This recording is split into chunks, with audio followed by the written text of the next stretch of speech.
Hey, good morning, everybody. Welcome to my office. So, this video was inspired by one of my friends from New Zealand who hit me up in response to my video yesterday about civil rights and Black people and asked, hey, well, what about the indigenous people there? And so, let's get into that, right? In the 1960s, the civil rights movement fought for equality and bringing landmark changes to America. But for Native and indigenous peoples, the struggle never ended. And you can see that all throughout history. So when I talk about teaching history, this is the type of stuff that I'm talking about, right? But even today, native land is being taken. Well, what do I mean by this? Well, let's look at it. You have the Supreme Court. Oh, the great Supreme Court. They have rolled back tribal sovereignty multiple times. They've allowed for things like oil pipelines. For instance, the Dakota access, they're built through sacred land without their consent.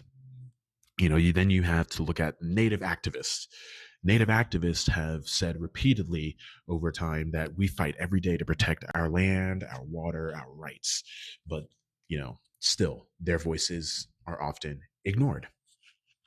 So when I talk about history and I talk about current events, these are some of the things that we need to be teaching.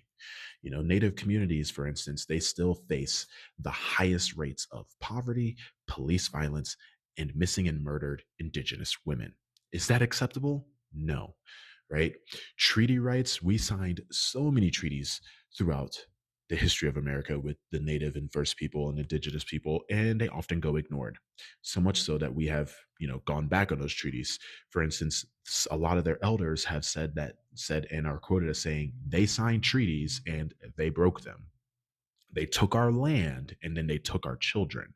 If you don't know about that, Google it. It's dark, right? And then they also say that the oppression has never stopped. And as a Black person in America, I can resonate with that, right? And their fight isn't just a fight against history. It's happening now, right? Native voices demand justice. They want their lands that for the treaties that we made with them back, and they want real recognition. America can't claim equality. We can't sit here and be like, oh, we're an equal nation while we still ignore our first peoples. And it's time for change, and it's time for us to listen. And again, if you like this, like it, subscribe, share it with your friends, your families, and all that type of stuff. But go and support and follow some native rights organizations because, yeah, they need our help. Thank you, and have a good day.